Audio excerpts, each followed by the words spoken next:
Hello friends, आज हम पढ़ने जा रहे हैं हमारे आसपास के पदार्थ। अध्याय 1 विज्ञान, 9वीं कक्षा। सो फ्रेंड्स, हम आज समझेंगे पदार्थ के बारे में और इनकी अवस्थाओं के बारे में, और हम इसके कुछ महत्वपूर्ण प्रश्न उत्तर लिखेंगे। तो फ्रेंड्स, चलिए शुरू करते हैं। Get ready. तो फ्रेंड्स, पदार्थ क्या होता है? जो वस्तु जिनकी आकृति, आकार और बनावट अलग अलग होती है, जो कि स्थान घेरती हैं, आयतन घेरती हैं और इनका स्वयं का द्रव्यमान होता है, वह क्या कहलाती हैं? पदार्थ कहलाते हैं। अब पदार्थ की हम अवस्थाओं के बारे में जानेंगे। सो फ्रेंड्स, पहली अवस्था होती है आयतन निश्चित होता है।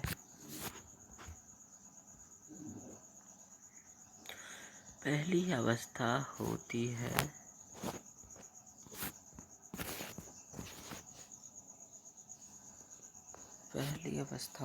है ठोस। अब हम ठोस के बारे में जानेंगे।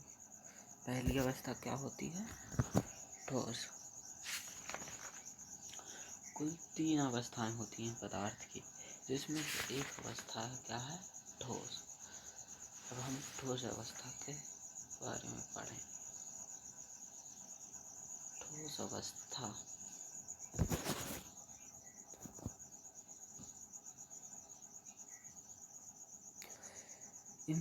ठोस अवस्था में इनका आयतन निश्चित होता है। आयतन अर्थात स्थान निश्चित होता है। और उसको दूसरा आकार भी निश्चित होता है। आकार मतलब उसकी आकृति भी कैसी होती है? निश्चित होता है। इनमें भार होता है। मैं आपको एक गुण बता दूं जो कि सभी में सामान्य रहेगा, वो है भार होता है। क्या है? भार होता है, क्योंकि जो मास है ना, वो सभी चीज़ों में होता है, चाहे वह जीवित हो या अजीवित। अब चौथा बिंदु है हमारे पास, कणों के बीच आकर्षण अधिक होता है। अब पदार्थ छोटे छोटे कणों से मिलकर बने होते हैं। ये कण बहुत ही छोटे हो सकते हैं, जो कि सूक्ष्मदर्शी से दिखाई दें। इनमें ठोस में इन कणों के बीच आकर्षण अधिक होता है। एक दूसरे के प्रति खिंचाव, मतलब एक दूसरे को खींचते हैं। ये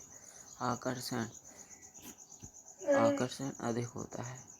अब पांचवा बिंदु है, ठोस में विसरण द्रव तथा गैसों की अपेक्षा कम होता है। विसरण मतलब फैलाव।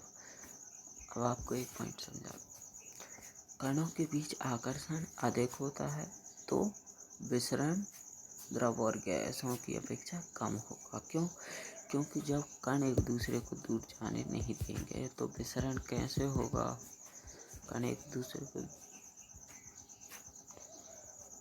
जाने नहीं देंगे तो विसरण कैसे होगा? तो फ्रेंड्स, अब हम पढ़ेंगे द्रव। इस अवस्था के बारे में जानते हैं। इसकी कुछ प्रॉपर्टीज देखते हैं, इसकी कुछ गुण देखते हैं। तो इसके गुण होते हैं, आयतन निश्चित होता है। इसका भी आयतन निश्चित होता है, मतलब स्थान निश्चित होता है। जैसे हम द्रव में उदाहरण लेते हैं, जल, नेफ्थलीन,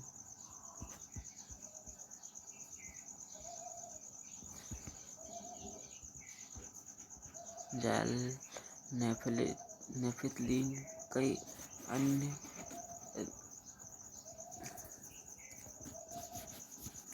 अन्य द्रवित चीजें मतलब तरल पदार्थ, वो तरल पदार्थ क्या कहलाते हैं? द्रव कहलाते हैं। तरल पदार्थ जैसे पीने अल्कोहल हो गया, अपना एल्डिहाइड हो गया, ये सब तरल पदार्थ हैं। इनका आकार भी कैसा होता है? अनिश्चित होता है। इनका आकार कैसा? अनिश्चित। क्या कभी आपने जल का आकार देखा है? नहीं, इसलिए इनका आकार अनिश्चित होता है। आयतन लेकिन निश्चित होता है। यह जैसे 1 लीटर में आपने इतना जल भर के रखा तो वह आयतन इसका निश्चित हुआ, स्थान उतना ही घेरा उसने। अब हम भार के विषय में चर्चा करते हैं। भार इस ब्रह्मांड में सभी चीज़ों का होता है, चाहे वह ग्रह हो या एक छोटी सी पतली सुई, उसका भी भार होता है। तो चलिए फ्रेंड्स आगे बढ़ते हैं। अब 14वां बिंदु है, कणों के बीच आकर्षण कम होता है। अब हम पढ़ेंगे कणों के बीच आकर्षण कम होता है। जो द्रव के जो कण रहते हैं छोटे छोटे, उनके बीच आकर्षण किसकी अपेक्षा कम होता है? ठोस की अपेक्षा कम होता है। जैसे आपने देखा होगा जल के कण रहते हैं, एक दूसरे को खींचते कम है, इसलिए वह ठोस की तरह नहीं रहता, इसलिए हम उसे पी पाते हैं। क्या आप लकड़ी के टुकड़े को खा पाते हैं? नहीं। ऐसे ही हम जल को पी पाते हैं। क्यों? उनके कणों के बीच आकर्षण कम रहता है। अब हमारे पास है 5वां बिंदु, विसरण तीव्र होता है। जब कणों के बीच आकर्षण कम होगा तो विसरण भी जल्दी होगा। समझे? अब जैसे कोई उन्हें पकड़ेगा ही नहीं और वो भागेंगे। वो भागने के लिए तो आतुर थे, भागने के लिए तो वो सोच ही रहे थे, और यदि उन्हें कोई पकड़ेगा भी नहीं तो वो और ज़्यादा भागेंगे। चलिए ठीक है, अब हम पढ़ते हैं तीसरी अवस्था, गैस। इसकी कुछ प्रॉपर्टीज देखते हैं। फिजिकल प्रॉपर्टीज यानी कि भौतिक गुण। इसका आयतन कैसा होता है? अनिश्चित। अब हम इसके उदाहरण देते हैं आपको। वायु,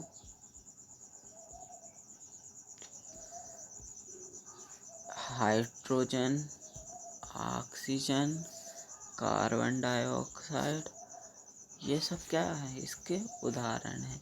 किसके? आदि गैसें किसके उदाहरण हैं? गैसें के। तो क्या आपने इनका आयतन देखा है? नहीं। ये आप इन्हें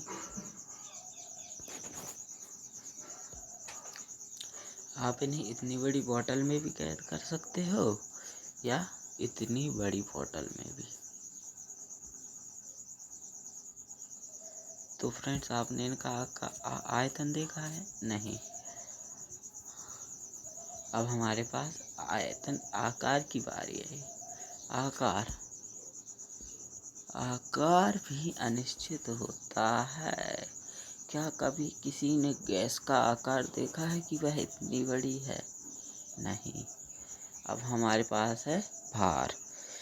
मैंने आपको बता दिया है पहले ही, ब्रह्मांड में ऐसी कोई चीज़ नहीं है जिसका भार ना हो। चाहे वो सौरमंडल का सबसे बड़ा तारा सूर्य क्यों ना हो, या उसके सामने एक छोटी सी सुई, इन सब का भी भार होता है। एक सुई का भी भार होता है।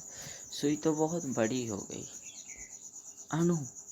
अणु तो हम केवल माइक्रोस्कोप से देख सकते हैं, यानी कि सूक्ष्मदर्शी, जिससे कि पास की सूक्ष्म चीज़ों को देखा जाता है, उसे सूक्ष्मदर्शी कहते हैं। तो उसमें भी भार होता है, अणु में भी भार होता है। अब हम चौथा पढ़ेंगे, आकर्षण द्रव्यों से कम हो। इनके गैस में आकर्षण द्रव्यों से कम होता है।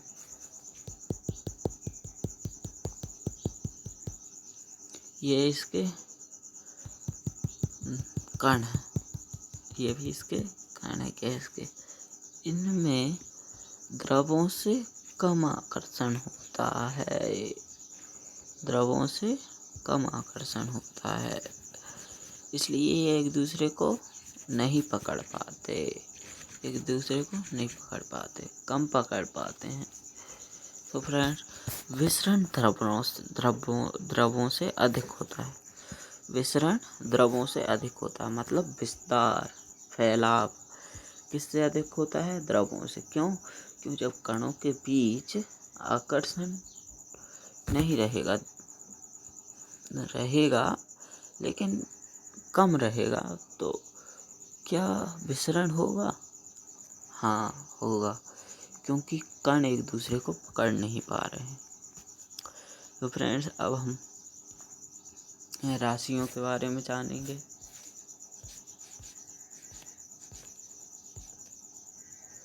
राशि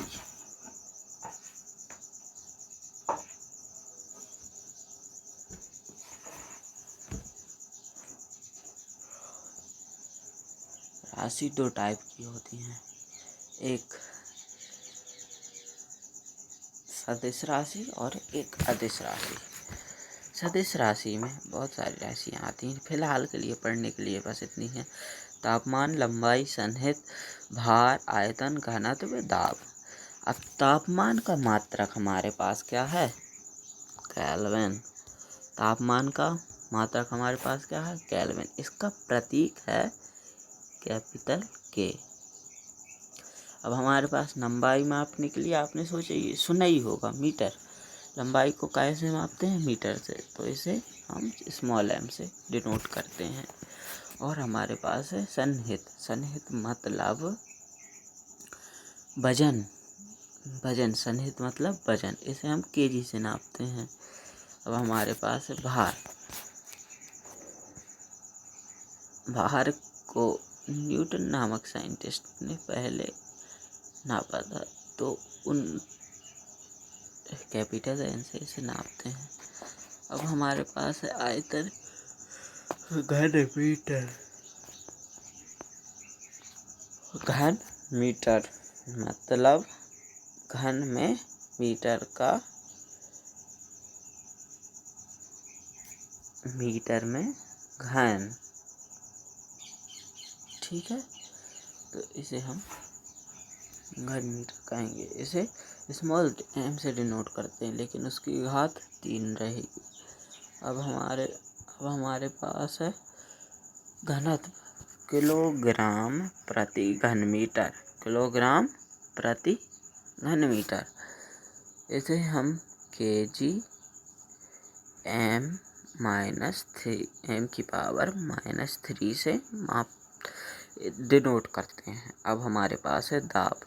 दाब को हम कैसे नापते हैं? मात्रक है इसका पास्कल। इसे हम पास्कल से मापते हैं। तो इसे हम डिनोट करते हैं PA से। PA। अब आगे बढ़ते हैं। हमारे पास पढ़ने के लिए इतने ही मात्रक थे, तो अब हम पढ़ेंगे प्रश्न उत्तर।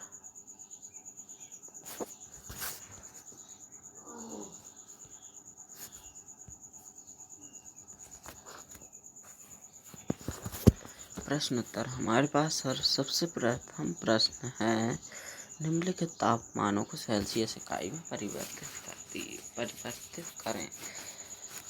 तापमान, अब हम निम्नलिखित तापमानों को सेल्सियस इकाई में परिवर्तित करेंगे। सो फ्रेंड्स, शुरू करते हैं। सबसे पहले आप देखिए, यहाँ कुछ महत्वपूर्ण बिंदु हैं। 0 डिग्री सेल्सियस बराबर कितना होता है? 273 केल्विन। 273 केल्विन।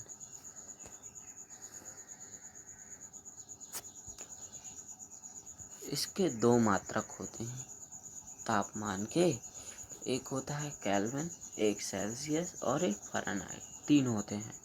वैसे अभी तो आपको 2 पढ़ने के लिए आएंगे, फिर आगे आपको आएंगे पढ़ने के लिए तीनों, फ़ारेनहाइट भी, लेकिन उसका इस्तेमाल कम होता है, ज़्यादातर इस्तेमाल डिग्री सेल्सियस का होता है। तो फ्रेंड्स, हमारे पास कितना दिया है? 300 केल्विन।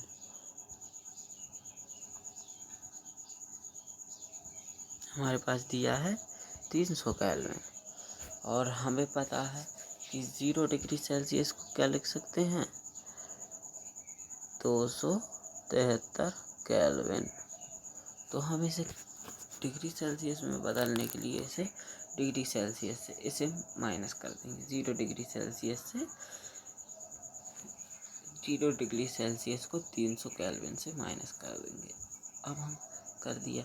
अब हम लेकिन डिग्री सेल्सियस और ये केल्विन कैसे माइनस करेंगे? इसलिए हम इसे इसका रूप करेंगे 273 केल्विन का, इसका उपयोग करेंगे। तो हम चलो माइनस करते हैं। तो हमें माइनस करने पर 27 मिला, लेकिन हमें उत्तर काय में चाहिए? डिग्री सेल्सियस में। हमारे पास आ गया उत्तर। ऐसे ही दूसरा प्रश्न करेंगे। अब आप 9th क्लास में हो, आप दूसरा प्रश्न कर सकते हो, बिल्कुल कर सकते हो। कॉन्फिडेंस कम नहीं होना चाहिए, बस हो जाएगा। दूसरे प्रश्न में भी 573 केल्विन दिया है। 573 अपने को डिग्री सेल्सियस में चाहिए, पहले 0 डिग्री सेल्सियस को घटा देंगे, मतलब 273 केल्विन को घटा देंगे, तो कितना बचेगा? 0.03, मतलब 300 डिग्री सेल्सियस। समझ गए?